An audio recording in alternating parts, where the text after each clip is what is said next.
Hey guys, welcome back to another hardware unbox video. I hope you're ready for some serious benchmarks, because that's exactly what we have on the menu for you today. As most of you are probably aware, Nvidia just recently released the new GTX 1050 series. If you didn't check out our reviews on the MSI cards, you can check them out here and here. In short, MSI's base model versions of the GTX 1050 and 1050 Ti gave us a good look at what these new GPUs have to offer. Matt and I were quite impressed with both GPUs, particularly the $110 base model 1050, which is surprising because some of you guys in the comments weren't that impressed with the 1050, particularly in relation to last generation's Maxwell-based 950. Granted, it isn't worlds faster, but you have to remember the 950 came in with a launch price of $160 US, and has only been discounted recently to combat AMD's RX 460. For less money, the RX 460 roughly matched the now discounted GTX 950, and given the choice of either, I would go with AMD's option here every time. In our previous 8-game test, the 1050 might have only been 7% faster than the 950 on average, but it also comes at the same launch day price as the RX 460.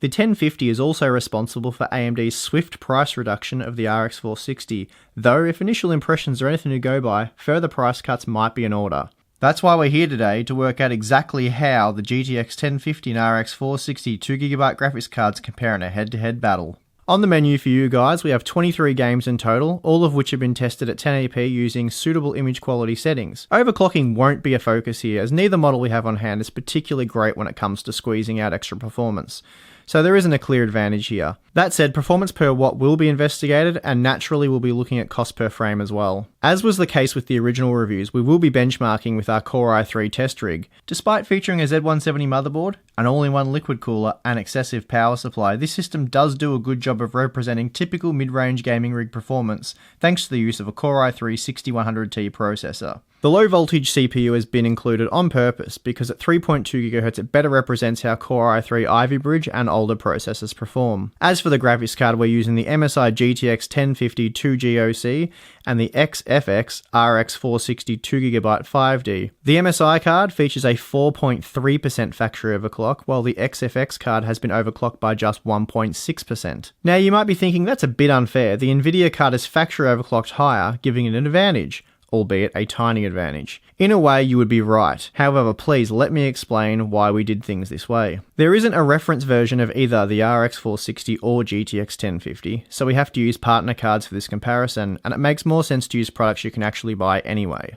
The highest clocked RX 460 2GB card we could find was the Asus Dual Fan model, though it's clocked just 4 MHz higher than the XFX version we have on hand, and it costs $20 more to boot. So almost all factory overclocked RX 460 cards operate at between 1210 and 1220 MHz. Meanwhile, factory overclocked GTX 1050 graphics cards operate at a boost clock of between 1493 and 1556 MHz. The MSI model runs at a conservative 1518 MHz, making it one of the lower clocked partner cards. Crucially, it's also available at the $110 MSRP. So, I hope that clears things up for those of you who were concerned about the cards used for testing and their operating clock speeds. With that, I think we've spent enough time explaining and even justifying how we're testing. Let's just get on with it.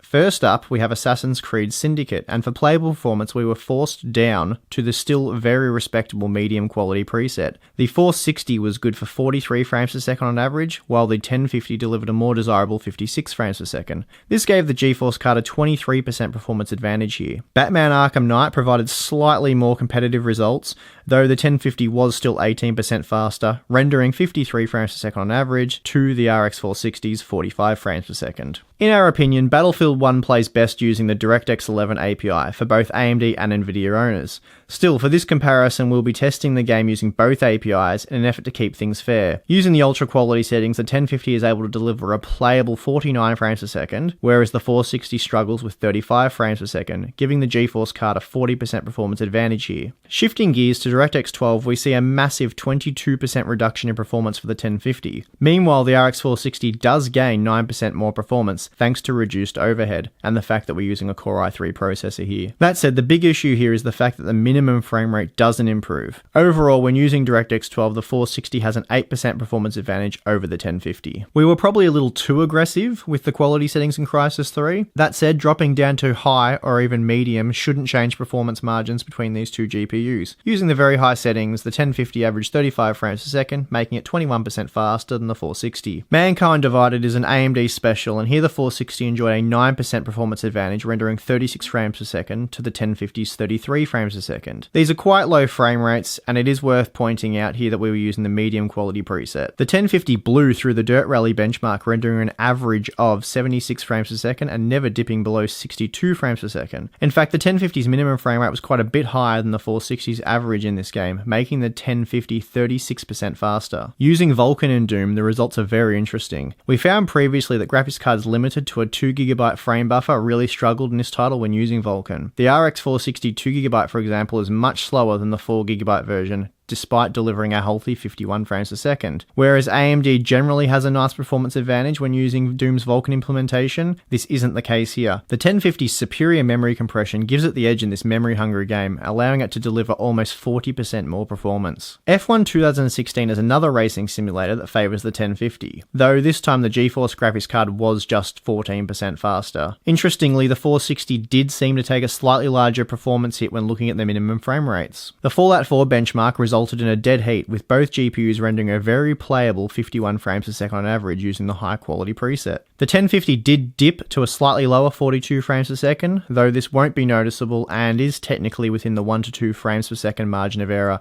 even after a 3-run average. The GTX 1050 streaks away in Far Cry Primal, rendering 51 frames per second on average to the 460's 41 frames per second. This gave Nvidia a 24% performance advantage here when comparing the average frame rates. Right, so if you've made it this far, you've definitely earned yourself a drink. I'm sticking with water. I'll probably need that to get through the rest of these results, but feel free to drink something a little more exciting as we continue. Back at it, we have Gears of War 4 running the high quality preset. The 1050 averaged 54 frames per second, and this was enough to give it a 15% performance advantage over the 460. The 460 still played quite well though, never dropping below 37 frames per second. Stealing cars is a more enjoyable experience at 60 FPS, and the 1050 delivers that for the most part, averaging 61 frames per second at 1080p using the high quality settings. Using the same quality settings, the 460 was 20% slower, averaging 49 frames per second. When Mafia 3 was first released, the developer hard capped the game at 30 FPS. In protest, PC gamers band together, forcing the cap to be removed. Sadly, it is now evident why the cap was put in place. Optimization sucks, and I guess they thought hiding the fact with a 30 FPS frame cap rather than fixing it was the way to go. The end result for budget gamers is a low quality experience at low frame rates. The 1050 spat out just 41 frames per second, though this did make it 24% faster than the 460. Cutting up orcs requires a steady frame rate, and for this a weapon exceeding 2GB of VRAM is likely required. The 1050 averaged a relatively high 51 frames per second, but at times dipped down to 30 FPS. Meanwhile, the 460 suffered a similar fate, fluctuating from an average of 42 frames per second all the way down to 26 frames per second. Of course, there is plenty of room to move on the quality settings here, as we did load up the Ultra preset. In the end, the 1050 was on average 21% faster. Using the medium quality preset, both GPUs glided through Mirror's Edge Catalyst, rendering at least 50 frames per second on average. The 1050 pushed a little higher, averaging 59 frames per second, making it 18% faster than AMD's RX 460. For fans of Overwatch, we have good news. Both GPUs are able to maintain over 60 FPS at all times using the ultra quality settings on our Core i3 test system. For optimal performance, the 1050 is the best choice here though, as it was 34% faster. Steam's version of Quantum Broken doesn't play particularly well with the 460. Despite delivering playable performance, the 460 was 31% slower than the 1050, which managed a buttery smooth 68 frames per second. For raiding tombs as a fiery young lass, either GPU will suffice. Both delivered much the same performance, though they did also both suffer from rather large frame dips using the high quality settings, so some tweaking here will be required. These are the results you're looking for. Both GPUs rendered over 40 FPS at all times using the high quality settings, with the average exceeding 50 FPS. The 1050 might have been 18% faster here, but the 460 still provided ample performance. The Witcher 3 was tested using the high quality settings, and here the 460 averaged 40 FPS to the 1050's 46 FPS. This gave the GeForce GPU a 15% performance advantage and meant performance never dipped below 41 FPS. Rainbow Six Siege was tested using the high quality preset, and even here it is still a bit of a memory pig. The 460, for example, averaged 54 frames per second, but at times dropped as low as 29 frames per second. Meanwhile, the 1050 averaged 63 FPS, but would drop as low as 38 FPS. In the end, the 1050 was 17% faster on average. The Division is a very demanding game, even with the high quality preset. As a result, the 1050 averaged 41 FPS, making it just 5% faster than the 460. Finally, we have Total War Warhammer, which was tested using the DirectX 12 API, which is still marked as beta for this game. The 1050 was a single frame faster than the 460, so a tie here then. Well, there you have it, an in-depth look at how the GTX 1050 and RX 460 2GB comparing a good number of titles from 2015 and 2016. Now to wrap things up, let's try and quickly break down the data into something that makes a bit more sense. As you can see, the 1050 is by far and away the faster GPU, winning in 20 of the 23 games tested, 18 of which it won by a 10% margin or greater. The 1050 was slower in just 2 games, and the results were questionable from one of these games, as we aren't happy with Battlefield's DirectX 12 performance at the moment, for either camp. Probably the most surprising result was seen when testing with Doom using Vulkan, as this handed the 1050 one of its strongest wins.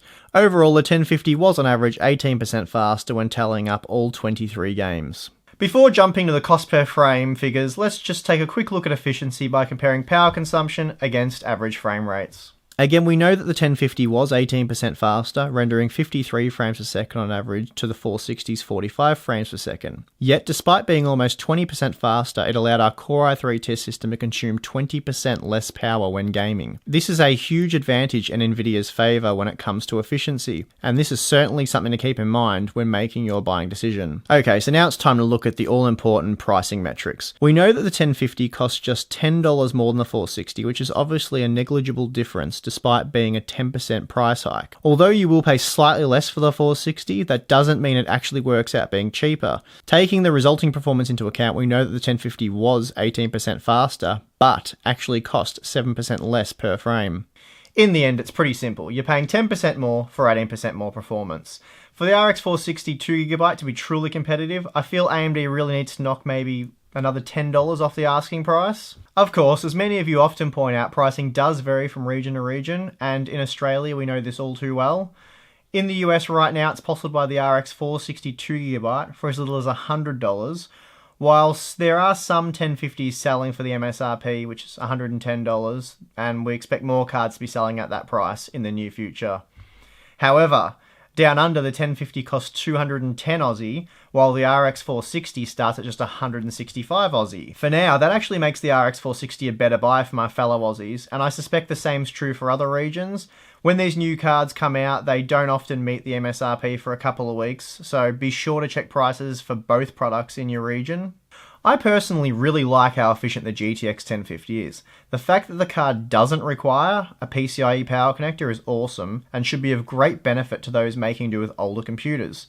On the other hand though, the RX 460 is slightly cheaper and can take advantage of the ever-growing army of affordable FreeSync monitors. In the end, what's clear here is the fact that budget gamers have 2 great options capable of delivering impressive 1080p gaming performance. So what do you guys think? And let us know about pricing in your region. Also, let us know if you're considering buying a graphics card with either of these GPUs.